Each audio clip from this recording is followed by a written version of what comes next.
एक गांव में सुरेश नाम का एक आलसी आदमी रहता था, जो कि कम मेहनत करके ज्यादा पैसे कमाना चाहता था। तुम्हारे लालच की वजह से हमारा सब कुछ बिक गया और हमें इस छोटे से घर में आकर रहना पड़ रहा है। जल्दी से कोई अच्छा सा काम ढूंढ लो, जिससे कम से कम हम अपना जीवन यापन तो ठीक से कर सकें। अरे तुम चिंता क्यों करती हो? है? इस बार मैं कोई ऐसा काम करूंगा जिससे हमारे पास जल्द से जल्द बहुत सारे पैसे आ जाए। अरे चिंता कैसे न करूं, तुम्हारे जल्द से जल्द पैसे कमाने के चक्कर में हमारा सब कुछ बिक गया। पर इस बार तुम ऐसा क्या सोच रहे हो जो तुम जल्द से जल्द बिना मेहनत से पैसे कमा लोगे? वो तो मैंने अभी तक सोचा ही नहीं। पर तुम देखना, एक दिन हमारे पास सब कुछ होगा। हाँ, पैसा, बंगला, गाड़ी, सब कुछ।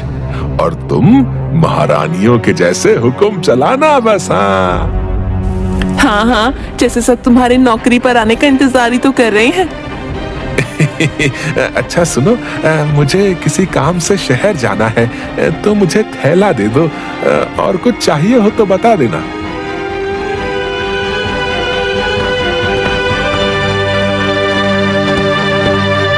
अरे अब तो मैं बहुत ही थक गया हूँ।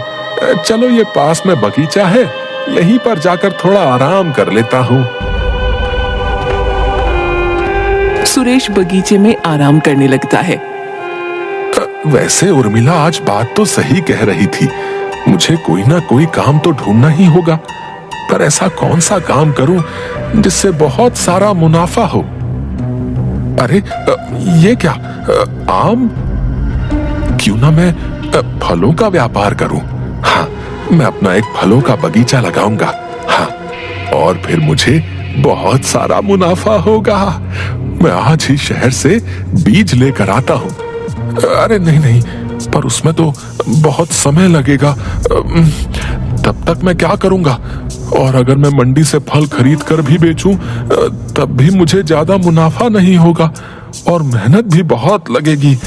हाँ, तब तो मुझे कुछ और ही सोचना होगा। और इतनी मेहनत, ना बाबा ना, मैं नहीं कर सकता। मुझे कुछ और ही सोचना होगा। पर अभी तो मैं इस बगीचे से फल लेकर जाता हूं।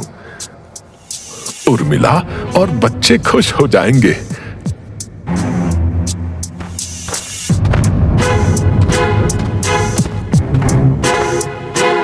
अरे उर्मिला, बंकू, देखो मैं तुम्हारे लिए क्या लेकर आया हूँ। अरे वाह पिताजी, आप मेरे लिए इतने सारे फल लेकर आए हो। रात में सुरेश पलंग पर लेटा होता है, तभी उसे एक तरकीब सूझती है। क्यों ना मैं सभी पेड़ों पर से फल तोड़कर बेचना शुरू करूं। और वैसे भी एक पेड़ पर इतने सारे फल होते हैं, मैं तो तोड़ भी लूंगा तो किसे पता चलेगा। हाँ, मैं कल से ही ये काम शुरू करूंगा। हाँ। अरे उर्मिला, मैं आज से एक नया काम शुरू करने जा रहा हूँ। जाओ, मेरे लिए दही शक्कर तो लेकर आओ। हाँ, वो सब तो ठीक है, पर तुम ऐसा कौन सा काम करोगे? अरे तुम आम खाओ, है? गुठलियां क्यों गिन रही हो? सुरेश एक सुनसान बगीचे में कुछ फल तोड़ने के लिए जाता है। चलो, आज का काम तो अच्छे से हो गया और कोई दिक्कत भी नहीं आई। अरे कुत्ते, ये कुत्ते यहाँ क्या कर रहे हैं? भागो भागो यहाँ से, हुश हुश। तभी कुत्तों से बचकर सुरेश भागने लगता है। जैसे तैसे उनसे बचकर वो घर पहुँचता है। आज तो बाल बाल बच गया, नहीं तो ये कुत्ते मेरी जान ही ले लेते। अरे उर्मिला, दरवाजा खोलो भाई। अरे ये क्या हालत बना कर आए हो और किससे मार खा कर आए हो? बताओ, ऐसा क्या काम कर रहे हो जो लोगों की मार खानी पड़ रही है? अरे वो है, मेरे पीछे कुत्ते पड़ गए थे, उनसे बचकर आया हूँ। अब हटो यहाँ से, तुम्हें तो मेरी कुछ पड़ी ही नहीं है। अरे अब मैं ऐसा क्या करूँ जिससे कि मैं अमीर बन जाऊं? अगर मंडी से फल लेकर आया तो बहुत ही महंगे पड़ेंगे। तो अब मैं ऐसा क्या करूं जिससे सांप भी मर जाए और लाठी भी ना टूटे? पिताजी, आप इतने मीठे फल कहाँ से लेकर आए? अगर मैं फलों का व्यापारी होता तो आपको इन फलों के दुगने तिगुने दाम दे देता। हाँ, इतने स्वादिष्ट फल तो मैंने आज तक नहीं खाए। और वहाँ से चला जाता है। हाँ, साहबजादे को बात बनाने को बोल दो बस। इतना आसान होता है क्या व्यापार करना जो दुगने तिगुने दाम दे देता? क्या दुगने और तिगुने दाम दे देता? हाँ, अब मुझे समझ में आ गया है कि मुझे क्या करना है। अब से मैं ऐसे ही पेड़ों पर से फल तोड़ तोड़ कर बाजार में बेच आऊंगा। वैसे भी एक पेड़ पर इतने सारे फल होते हैं, तो अगर मैंने कुछ फल तोड़ भी लिए तो किसे पता चलेगा। वाह सुरेश वाह, क्या दिमाग लगाया है तूने।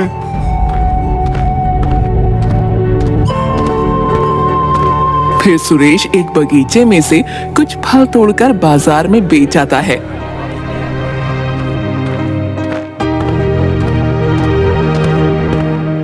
उर्मिला, अरे ओ उर्मिला। अरे क्या हुआ? कोई कुबेर का खजाना हाथ लग गया है क्या, जो इतने चहक रहे हो? खजाना ही हाथ लगा है समझ ले। तू बोल रही थी ना कि घर का खर्चा बहुत मुश्किल से चलता है। ये ले पैसे और तुझे जो चाहिए ले लेना है। इतने सारे पैसे कहाँ से लेकर आए आप? कहीं चोरी तो नहीं की ना आपने, या किसी की जेब काटी या खून? बोलो, कहाँ डाका मार कर आए हो? अजीब बीवी है मेरी। एक तो पति बाहर से थका हारा घर में आया है और ऊपर से तुझे थानेदार की तरह सवाल करने से ही फुर्सत नहीं मिलती। चल जा और मेरे लिए खाना लगा दे। अगले दिन सुरेश मार्केट में चुराए हुए फल बेचने जाता है। अरे भाई सुनो जरा, ये सारी फलों की पेटियां बेचनी है, जरा सही से भाव लगा दो। अरे वाह भाई साहब, अब तो इतने तरह तरह के फल लाए हैं और दिखने में भी लाजवाब है। इनके तो आपको अच्छे खासे दाम मिल जाएंगे। लगता है कहीं के बहुत बड़े व्यापारी हो। ज्यादा बकैती मत करो हमारे सामने, समझे? और चुपचाप अपना काम करो। फिर दुकानदार सुरेश की सारी फलों की पेटियां ले लेता है और उसे फलों के बदले अच्छे खासे पैसे दे देता है। इतने सारे पैसे देखकर सुरेश का लालच और भी बढ़ जाता है। अरे वाह सुरेश, तू तो माला माल हो गया रे। अब तो मैं ऐसे ही रोज फल तोड़कर यहाँ पर बेचने आऊंगा। अरे वाह, आज तो मेरी चांदी ही चांदी है। मुझे ज्यादा मेहनत भी नहीं करनी पड़ी और इतने सारे पैसे भी मिल गए। कुछ हफ्तों तक सुरेश ऐसे ही फलों की चोरी करके मंडी में बेच आता। उसे इन सब से बहुत ज्यादा फायदा होने लगा, तो उसका लालच और भी बढ़ने लगा। ऐसा कौन सा काम करने लगे हो आप आजकल, जो रातों रात इतने पैसे कमा लाते हो? कहीं कोई गलत काम तो शुरू नहीं कर दिया ना आपने? अरे मैंने तुझे कहा था ना कि मैं कोई ऐसा काम करूंगा जिससे हम बहुत जल्दी अमीर हो जाएंगे। अब सुरेश की हालत में बहुत सुधार आ जाता है। वो एक बड़ा मकान ले लेता है। अरे सुरेश भाई, क्या बात है? कोई लॉटरी वाटरी लगी है क्या जो इतनी जल्दी इतना बड़ा मकान ले लिए? हाँ भाई, बस यही समझ लो कि लॉटरी ही लगी है मेरी है। गांव के कुछ लोग खड़े होकर उसके बारे में बातें कर रहे थे। अरे भाई, तुम्हें ऐसा नहीं लगता कि मेरे बगीचे से फल बहुत कम हो रहे हैं? क्या तुम्हें भी ऐसा ही लगता है?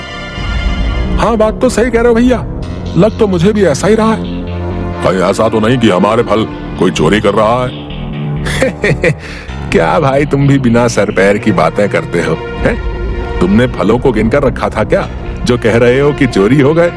और वैसे भी अभी तो तुम्हारे बगीचे में बहुत सारे फल नहीं पके हैं। कोई इन कच्चे फलों को चोरी क्यों करेगा भला? तुम ही बताओ, ये तो खाने में भी बेस्वाद ही लगेंगे। अरे भाई, तुम्हें पता है आज सुरेश ने एक नई कार खरीद ली भैया।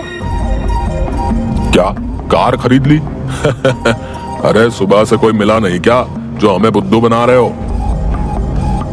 हाँ हाँ, यहाँ हम दिन रात मेहनत करते हैं, पर फिर भी हमें घर का खर्चा चलाने में इतनी दिक्कत आती है। और वो तो निकम्मा है, वो भला कार कैसे खरीद सकता है बताओ? अरे नहीं नहीं, मैं सच कह रहा हूँ भैया, मैं अपनी आंखों से देखकर आ रहा हूँ। वैसे सुरेश आजकल ऐसा कौन सा काम करने लगा है भाई जो उसने इतनी जल्दी कार और मकान खरीद लिया? वैसे आजकल वो रोज सुबह सुबह शहर जाता है और देर रात को लौटता है। अगली सुबह सुरेश फिर चुराए हुए फलों को मंडी में जाकर बेच आता है। अरे भाई जरा सुनो, मेरे पास बहुत सारे कच्चे फल भी हैं, क्या तुम उन्हें भी खरीद लोगे?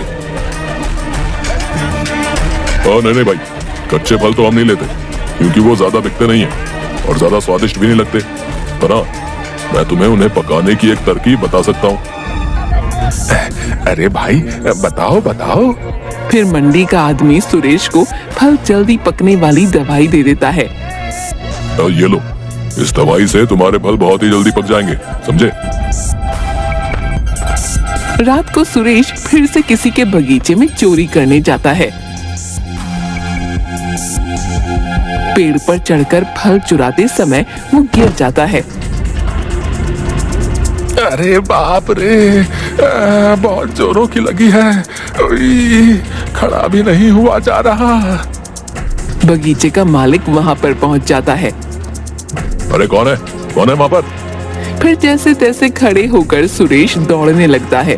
कुछ दूर जाकर, हे राम, अयो, आज तो बाल बाल बच गया। अरे क्या हुआ? आप ऐसे क्यों लंगड़ा रहे हो? और कहाँ थे आप इतनी देर से? अरे कुछ नहीं, वो मैं बस चलते चलते फिसल गया। उर्मिला सुरेश को लंगड़ाते हुए देखकर हंसने लगती है। अरे अब क्या हंस रही हो? मेरी मदद करो चलने में। अगले दिन कुछ लोग चौराहे पर खड़े होकर बातें कर रहे होते हैं। तभी सुरेश लंगड़ाते हुए पास से गुजर रहा था। अरे सुरेश, क्या हुआ भैया? ऐसे लंगड़ाते हुए क्यों चल रहा है? अरे कुछ नहीं भाई, वो कल चलते चलते पैर फिसल गया था तो लग गई। रतन को सुरेश पर शक होता है। ये सुरेश तो कल रात वाले चोर जैसे ही चल रहा है। कहीं ऐसा तो नहीं कि सुरेश ही मेरे फलों की चोरी कर रहा था? पर अगर मैं ऐसे ही कहूंगा तो कोई भी मेरी बात पर विश्वास नहीं करेगा और सुरेश भी कोई ना कोई बहाना बना देगा। मुझे इसे रंगे हाथों पकड़ना होगा। मुझे कुछ ना कुछ तो सोचना ही होगा।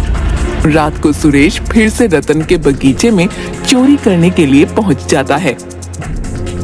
आज तो मैं इसके बगीचे से बहुत सारे फल तोड़ दूंगा, ताकि मुझे बार बार ऐसे मेहनत करने की जरूरत ही ना पड़े। और वैसे भी आज तो मैं फलों को पकाने वाली दवाई भी तो लेकर आ गया हूँ, तो बस उसे इन कच्चे फलों में डाल दूंगा।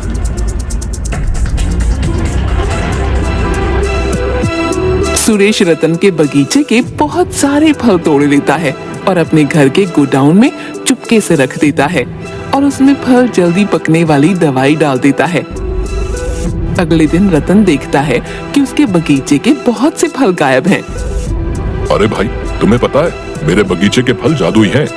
क्या बात कर रहे हो रतन भाई, सच में? हाँ सच में। देख, मैं रोज अपने फल धूप में रख देता हूँ तो ये सोने के हो जाते हैं। ये बात सुरेश तक भी पहुंच जाती है। अरे मैं ऐसे ही मंडी में जाकर इन फलों को बेच देता था। हे भगवान, अगर मुझे जरा भी इसके बारे में पता होता तो मैं हर रोज इन फलों को धूप में रख देता। चलो कोई बात नहीं, अब भी मेरे पास बहुत सारे फल हैं, मैं इन्हें धूप में रख देता हूँ। मेरी तो चांदी ही चांदी है। अरे नहीं नहीं, चांदी नहीं, सोना ही सोना है। फिर उसके बाद मुझे कोई धंधा नहीं करना पड़ेगा। अरे वाह सुरेश, वाह वाह, तेरे हाथ तो सोने का अंडा देने वाली मुर्गी लग गई रे। इंस्पेक्टर साहब, गिरफ्तार कर लीजिए इस चोर को। इसकी वजह से मेरा और इन गांव वालों का बहुत सारा नुकसान हुआ है। अरे क्या बात कर रहे हो तुम? अरे तुम मुझ पर ऐसे चोरी का इल्जाम नहीं लगा सकते। और तुम्हारे पास क्या सबूत है कि ये फल तुम्हारे हैं? मुझे पता था कि तुम अपना गुनाह कबूल नहीं करोगे, इसलिए मैंने सारे फलों पर यह निशान बना दिया था। कल मेरे बगीचे में जो चोर था वो पेड़ पर से गिर गया था और वो उस तरह लंगड़ा रहा था जैसे आज सुबह तुम लंगड़ा रहे थे। इसका मतलब साफ है कि मेरे और गांव के लोगों के फल तुम्ही ने चुराए हैं। अब तुम खुद अपना गुनाह कबूल करते हो या पुलिस कबूल करवाए? सुरेश, मुझे आपसे ये उम्मीद नहीं थी कि आप चोरी करेंगे। मैं बार बार आपसे पूछती रही कि ऐसा कौन सा काम कर रहे हो जो इतनी जल्दी पैसा कमा लेते हो, पर आप हर बार मेरी बातें टाल देते थे। आपके लालच की वजह से आज ये दिन भी देखना पड़ रहा है। क्या सीखेगा बंकू आपको देखकर? चोरी करना। मुझे माफ कर दो उर्मिला, मैं भी क्या करता। मुझे पैसे कमाने का इससे आसान तरीका और कोई नहीं मिला। अगर मेहनत करके आप मुझे 2 वक्त की रोटी भी खिला देते तो मैं खुश रहती, पर ऐसे चोरी का मुझे 1 रुपया भी गंवारा नहीं। मैं ये आपका बंगला, गाड़ी सब छोड़कर मेरे इस पुराने घर में फिर से जा रही हूँ। सुरेश, तुम्हारे लालच की वजह से मेरा और इन सारे गांव वालों का बहुत ही ज्यादा नुकसान हुआ है। अब उसका भुगतान कौन भरेगा? मुझे माफ कर दो भाई, अपने लालच की वजह से मुझे कुछ समझ में नहीं आ रहा था, पर अब मुझे अपनी गलती का एहसास हो गया है। मुझे एक और मौका दे दो, मैं कभी भी गलत काम करके पैसा नहीं कमाऊंगा। सुरेश अपनी गलती पर बहुत ज्यादा शर्मिंदा हो जाता है। तुम्हें देखकर तो दया छोड़ो, 2 थप्पड़ और मारने का मन करता है, लेकिन तुम्हारी बीवी और बच्चों पर दया कर रहे हैं। अगर आइंदा कोई ऐसी हरकत की तो माफी का कोई मौका नहीं मिलेगा, याद रखना। हाँ भैया, मैं वादा करता हूँ कि मैं मेहनत करके ही कमाऊंगा और अब से जल्दी पैसे कमाने के बारे में नहीं सोचूंगा भैया।